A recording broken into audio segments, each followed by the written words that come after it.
నమస్కారం asnnews కి స్వాగతం.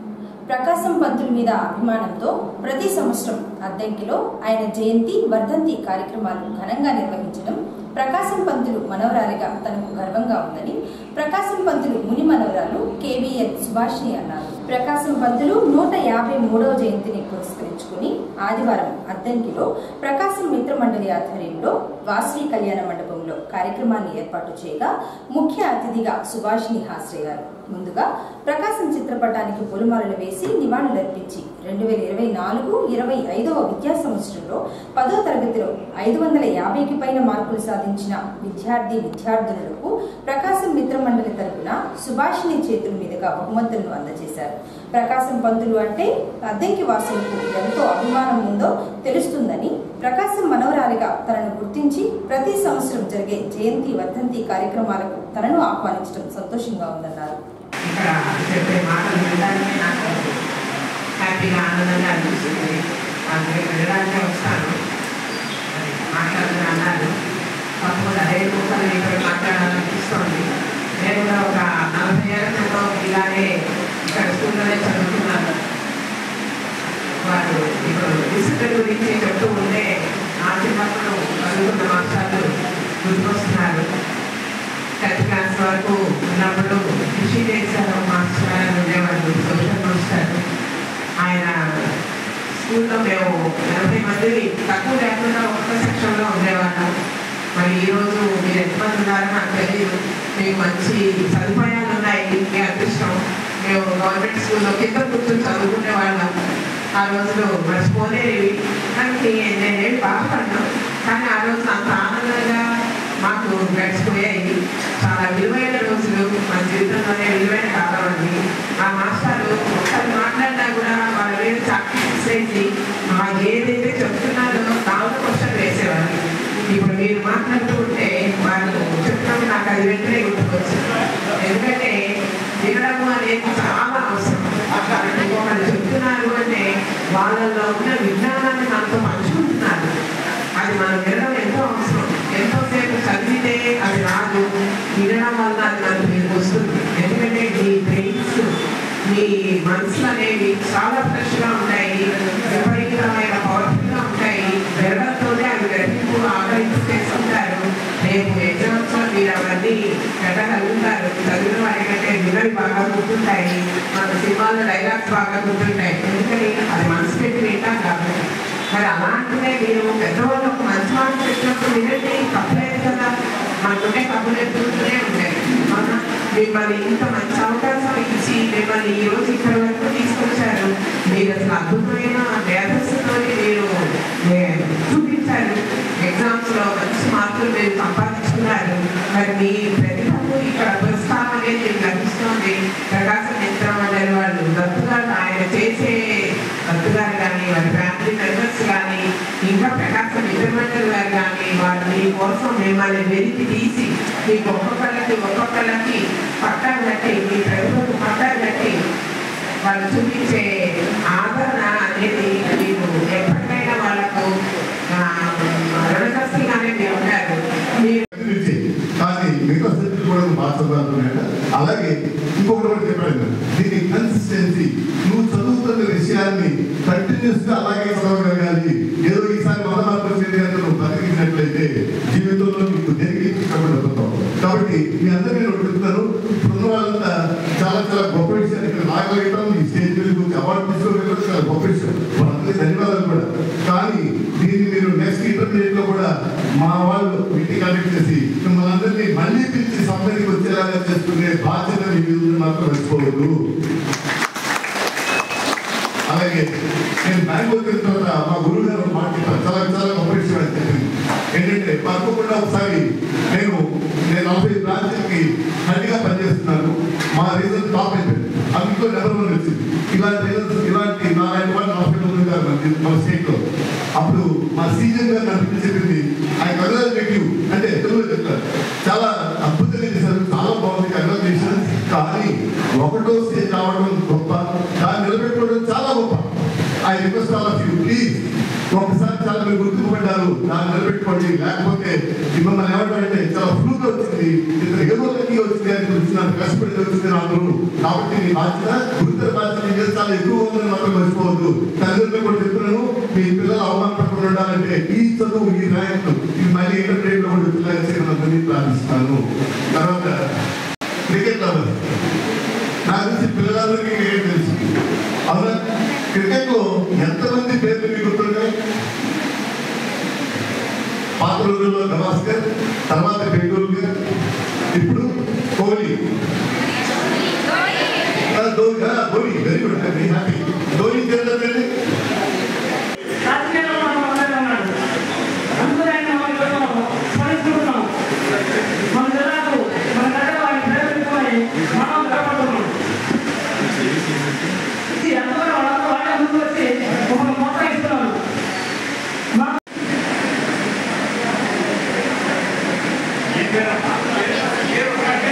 సరి సమానంగా 593 మార్కులు వచ్చాయి.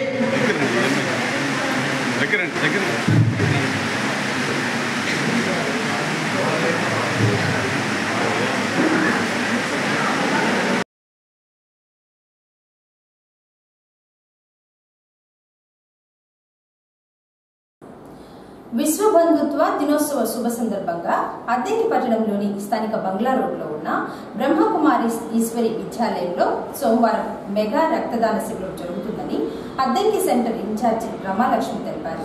కార్యక్రమానికి సంబంధించిన కరపత్రాలను ఆదివారం ఈశ్వరి విద్యాలయంలో ఆవిష్కరణ చేశారు.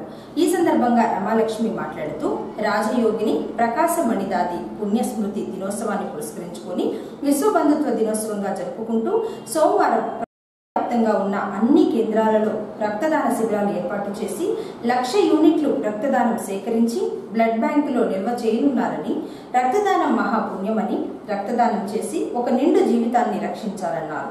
రక్తదాన శిబిరంలో 18 నుంచి 65 సంవత్సరాల వయసు గల వారు పాల్గొని రక్తదానం చేసి మరొకరి ప్రాణాలు కాపాడాలని రమాలక్ష్మి తెలియజేశారు. ప్రజాపిత బ్రహ్మకుమారి విశ్వవిద్యాలయం వారిచే మేఘా రక్తదాన కార్యక్రమం ఏర్పాటు చేయబడినది. భారతదేశ, నేపాల్ ఈ 2 దేశాల బ్రహ్మకుమారి ఆధ్వర్యంలో 100 గంటలలోపు అనగా 22వ తారీఖు నుండి 25వ తారీఖు వరకు 1,00,000 యూనిట్ల రక్తదానం చేసే కార్యక్రమాలు ఏర్పాటు చేశారు. కావున 18 సంవత్సరముల నుండి 65 సంవత్సరాల లోపల గల వయసు కలిగిన వారు ఈ కార్యక్రమంలో పాల్గొని రక్తదానం చేసి వేరే వాళ్ళ ప్రాణాన్ని కాపాడవలసిందిగా కోరుకుంటున్నాము. ఈ యొక్క కార్యక్రమానికి అద్దంకి పట్టణ సిఐ సుబ్బరాజు గారు పాల్గొంటున్నారు. కావున ఈ గొప్ప కార్యక్రమానికి మీరందరూ పాల్గొని ఈ కార్యక్రమాన్ని జయప్రదం చేయవలసిందిగా కోరుకుంటున్నాను. ఆకాశమణి గారు 2007 సంవత్సరం వరకు ఈ సంస్థకి అధ్యక్షురాలుగా నిర్వహించారు. వారి యొక్క 18వ స్మృతి దినోత్సవ సందర్భంగా విశ్వ బంధుత్వ రోజుగా ప్రకటించారు. కావున ఈ యొక్క కార్యక్రమాన్ని అద్దంకి పట్టణంలో బంగ్లా రోడ్ HDFC బ్యాంకి వెనకాల బ్రహ్మకుమారి సెంటర్లో ఏర్పాటు చేశారు. కావున మీరందరూ పాల్గొనవలసిందిగా కోరుకుంటున్నారు.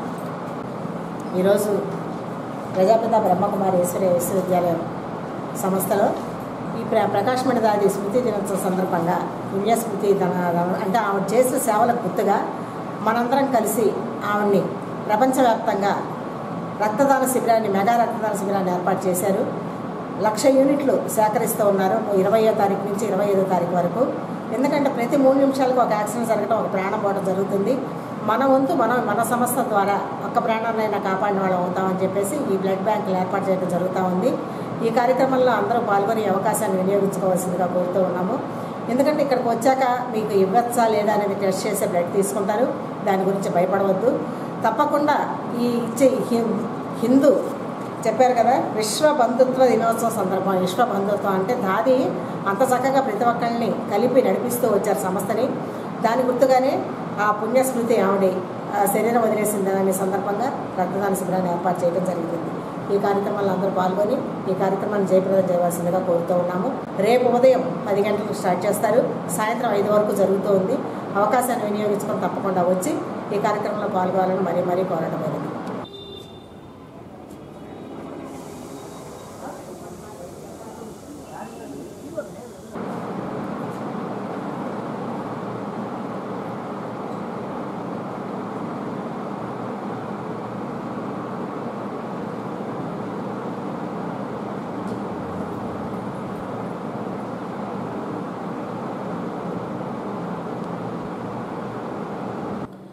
ఈ నెల 27వ తేదీన వినాయక చవితి పండుగను పురస్కరించుకుని అద్దంకిలోని వినాయకుడి విగ్రహాలు అమ్మకాలకు సిద్ధంగా ఉన్నాయి.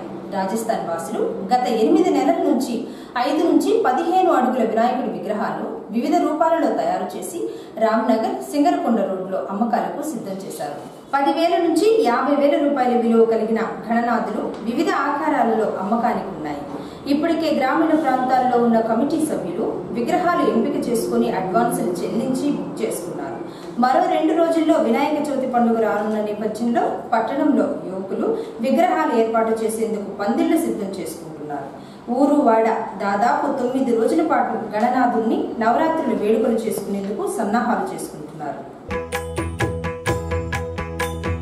జయ జయ శుభకర వినాయక శ్రీకాణిపాకవర సిద్ధి వినాయక. జయ జయ శుభకర వినాయక శ్రీకాణిపాకవర సిద్ధి వినాయక.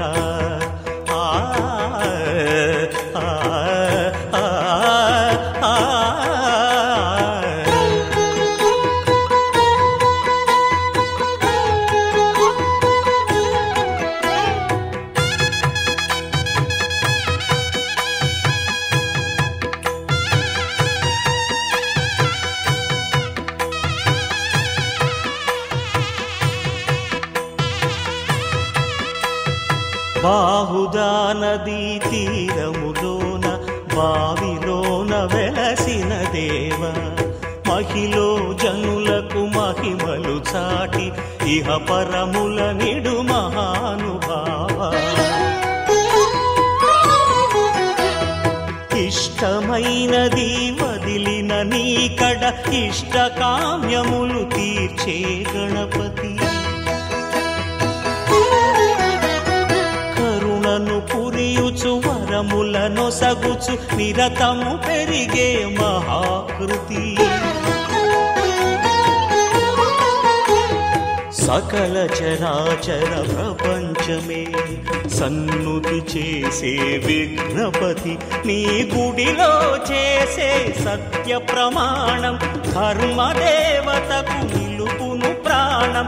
విజయ కారణం విఘ్న నాశనం కాణిపాకమున నీ దర్శనం. జయ జయ శుభకర వినాయక శ్రీకాణిపాకవర సిద్ధి వినాయక. జయ జయ శుభకర వినాయక శ్రీకాణిపాకవర సిద్ధి వినాయక.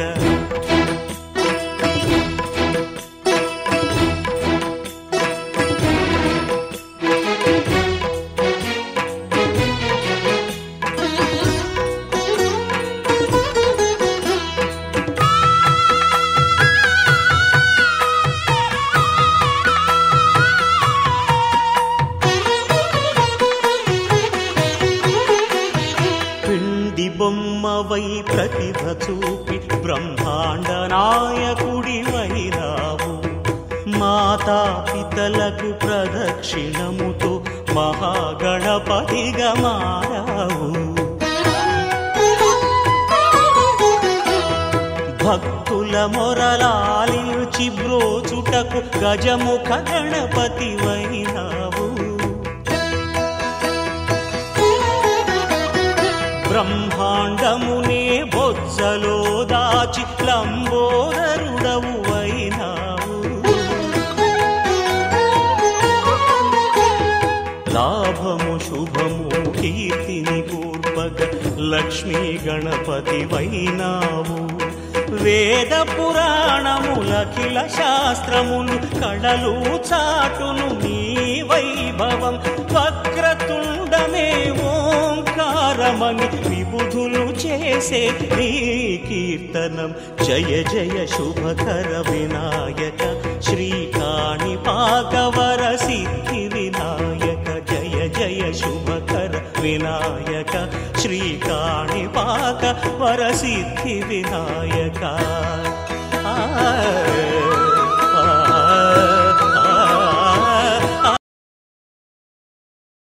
కోరిసపాడు మండలం జాతీయ రహదారిపై ఆదివారం రోడ్డు ప్రమాదం చోటు చేసుకుంది.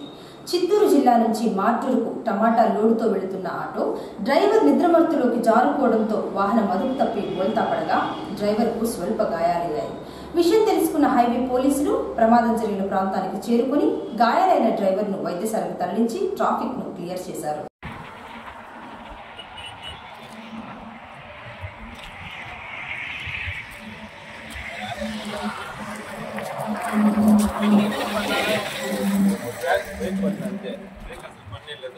సైడ్కి వచ్చింది టచ్ అయిందంటే వచ్చేసి మొత్తం వచ్చేసి లాగేసి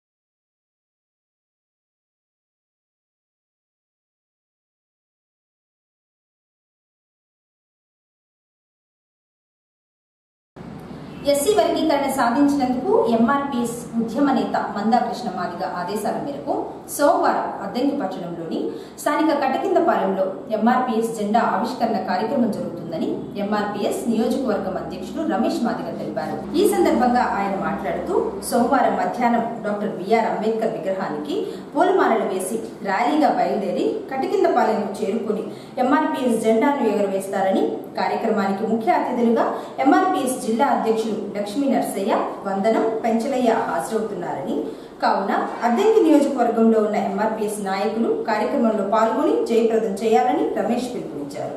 ఎంఆర్పీఎస్ స్థాపించినప్పటి నుంచి మందకృష్ణ మాదిగ ఎస్సీ వర్గీకరణ కోసం ఉద్యమించి సాధించారని, ఇందులో భాగంగా ఆయన పిలుపు మేరకు వాడవాడల ఎంఆర్పీఎస్ జెండాలు ఎగరవేసే కార్యక్రమానికి శ్రీకారం చుట్టారన్నారు. నా పేరు రమేష్, అద్దంకి నియోజకవర్గ ఎంఆర్పీఎస్ ఇన్ఛార్జిని. మాకు మాన్యశ్రీ మందకృష్ణ మాదిగ గారి ఆదేశాల మేరకు ప్రతి గ్రామంలో కూడా జెండా ఆవిష్కరణ జరిగి ప్రతి గ్రామంలో కూడా కమిటీ వేయాలని చెప్పేసి మాకు ఆదేశాలు అందినాయి. దానిలోనే భాగంగానే ప్రతి గ్రామంలో కూడా జెండా ఆవిష్కరణలో కమిటీలు జరిగినాయి. ఇందులోని అద్దంకిలోనే కటకిందపాలెంలో కూడా రేపు సోమవారం 25వ తారీఖు మధ్యాహ్నం 2 గంటలకు జెండా ఆవిష్కరణ జరుగుతుంది. ఇందులోనే భాగంగానే మేము రేపు అంబేద్కర్ భవనం దగ్గర నుంచి ర్యాలీగా బయలుదేరి కటకిందపాలెంలోనే జెండా ఆవిష్కరణ జరుగుతుంది. కావున అద్దంకి నియోజకవర్గంలో ఉన్నటువంటి అన్ని మండలాలు, గ్రామాలు, అధ్యక్షులు, కార్యకర్తలు అందరూ పాల్గొని కార్యక్రమాన్ని జయప్రదం చేయాలని చెప్పేసి ప్రార్థిస్తున్నాను. శ్రీ మందాకృష్ణ మాదిగ గారు 30 సంవత్సరాల నుంచి పోరాట యోధుడిగా వర్గీకరణకి పోరాడుతూ ఉన్నాడు. కనుక 30 సంవత్సరాలకి వర్గీకరణ జరిగింది. దాని మీదట ప్రతి ఒక్క పల్లెలో వర్గీకరణ జరిగిన మీదట జెండా ఉండాలి, ఎంఆర్పీఎస్ జెండా ఉండాలని ఆదేశాలు ఇచ్చాడు మాకు. దాని మీదట మేము కష్టపడి ప్రతి గ్రామాలు తిరిగి కమిటీలు వేసి మరి జెండాలకి మరి ఓపెన్ చేస్తూ జెండాలకి దిమ్ములు వేపిస్తూ ఉన్నాం. అదే సందర్భంగా ఇప్పుడు టౌను కట్టకిందపాలెంలో జెండా కూడా ఆవిష్కరణ జరుగుతుంది. అదేవిధంగా మరి రేపు అంబేద్కర్ భవనం నుంచి మరి అంబేద్కర్ బొమ్మ కాడికి వచ్చి అంబేద్కర్ బొమ్మకు దండేసి ఆడి నుంచి కట్టకిందపాలెం మరి ర్యాలీగా వెళ్ళి అక్కడ కొన్ని ప్రసంగాలు చెప్పి మరి ఆ యొక్క జెండా ఆవిష్కరణ జరుగుతుంది. అదేవిధంగా మిగిలిన గ్రామాల్లో కూడా ఇంకా జెండా ఆవిష్కరణ జరగాల. అదే మన శ్రీ మందాకృష్ణ మాదిగ ఆదేశాల మేరకు జిల్లా కమిటీ కానీ మరి నియోజకవర్గ కమిటీ కానీ మండల స్థాయి కానీ గ్రామ స్థాయి కానీ అభివృద్ధి చెందాలని మీరందరూ మాకు సహకరిస్తారని మీ అందరి ఆశీస్సులతో అద్దంకి పట్టణంలోని స్థానిక చిన్ని శాంతయ్య భవనంలో శనివారం రాత్రి retired APS RTC employees union ఆధ్వర్యంలో ప్రతిమా గుర్తుల సభ జరిగింది. ముందుగా ప్రముఖుల చిత్రపటాలకు పూలమాలలు వేసి నివాళులర్పించారు. మస్తాన్ ఆర్థిక సహకారంతో కార్యక్రమాన్ని ఏర్పాటు చేయగా సినీ నటులు కోట శ్రీనివాసరావు సినీ జీవిత విశేషాల గురించి ప్రముఖ రచయిత చందలూరి నారాయణరావు, కుందుర్తి సీతారామ శాస్త్రి వివరించి వారిని గుర్తు చేసుకున్నారు. జాబ్ వచ్చిన తర్వాత 1968వ సంవత్సరంలో రుక్మిణమ్మ గారితో వివాహం అయిన పిదప ఆయన హైదరాబాద్లో కాపురం పెట్టాడు. కాపురం పెట్టి అక్కడ కూడా నాటకాలు ఆడుతున్నాడు. ఈ నాటకాలు మాత్రం వదలలేదు. ఈ నాటకంలో ఆయన ఆడినటువంటి నాటకం ఏంటంటే మీరైతే ఏం చేస్తారని ఒక నాటకం, అద్భుతమైన నాటకం 1982వ సంవత్సరంలో ఆడారు. 1982వ సంవత్సరంలో ఆ నాటకాన్ని నిశ్శబ్దంగా చూసినటువంటి గొప్ప వ్యక్తి ఎవరంటే టి కృష్ణ గారు. టి కృష్ణ గారు ఆయన చూసి ఇతను ఎవరో గొప్ప వ్యక్తిలాగా ఉన్నాడని చెప్పి అనుకున్నారు. సరే, దీనికి ముందు ఇంకొక విషయం చెప్పాలి. 1978వ సంవత్సరంలో ప్రాణం ఖరీదు అనేటువంటి ఒక నాటకం ఆడారు. ప్రాణం ఖరీదు కూడా ఒక నాటకం. అది ఆ నాటకాన్ని క్రాంతి కుమార్ గారు చూశారు. చూసి యాజ్ ఇట్ ఈజ్గా అక్కడ ఉన్నటువంటి యాక్టర్లు మొత్తాన్ని తీసుకొని వెళ్ళి దాని సినిమా తీశాడు 1978వ సంవత్సరంలో. దాంట్లో కోట శ్రీనివాసరావు గారికి చివరిలో ఏదో చిన్న నలుగురిలో చిన్న క్యారెక్టర్ ఇవ్వడం జరిగింది. ఆయన పెద్ద సంతృప్తి కూడా ఏమి అనిపించలేదు. ఆ తర్వాత